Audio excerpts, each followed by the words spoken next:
Africa held the first ever climate summit in Nairobi a year ago.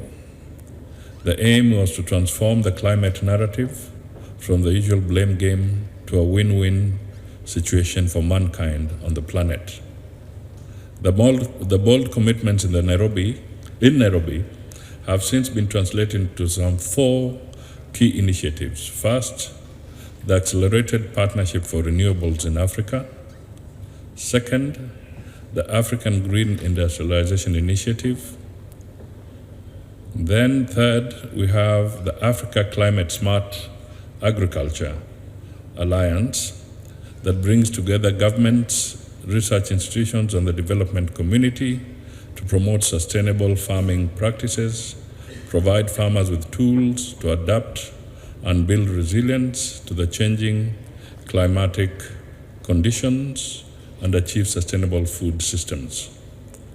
Fourth, we have the locally led programs such as the Financing Locally Led Action.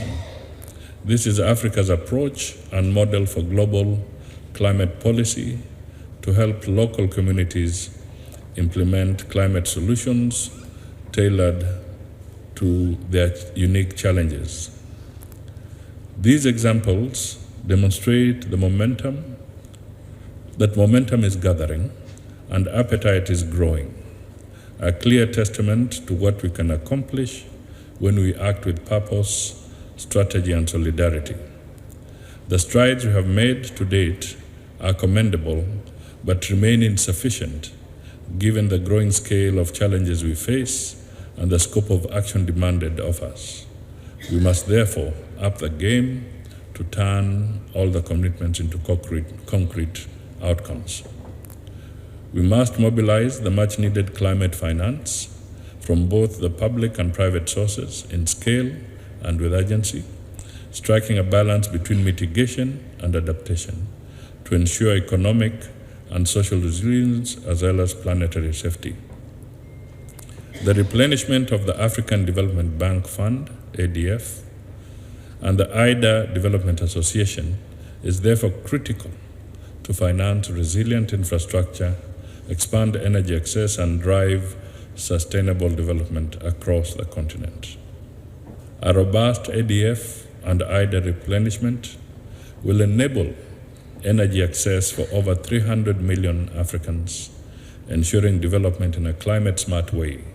We urge for reforms on the current global financial architecture, including by introducing debt for climate swaps, climate-specific funds, and restructured lending terms to enable Africa respond effectively to the climatic emergencies.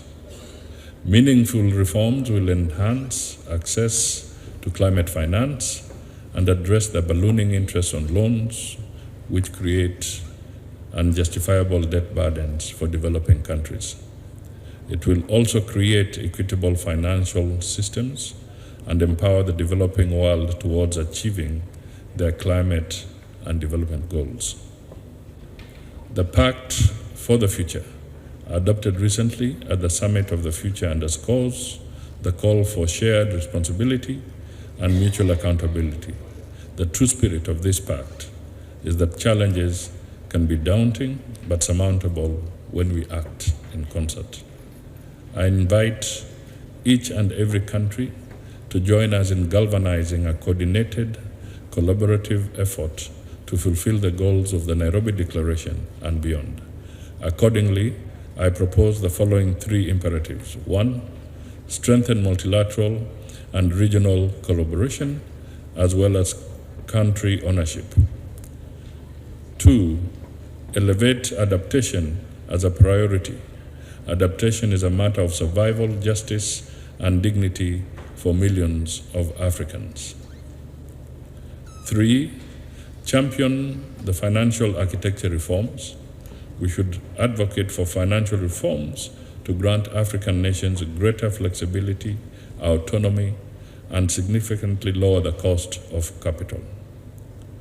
We need to support the ACA Secretariat to play a pivotal role in driving climate action outcomes, including coordinating efforts across Africa's climate agenda and preparing for the next summit in 2025. The Secretariat requires comprehensive financial resources to build robust operational capacity and technical expertise to implement innovative climate solutions and strategic partnerships to amplify its impact.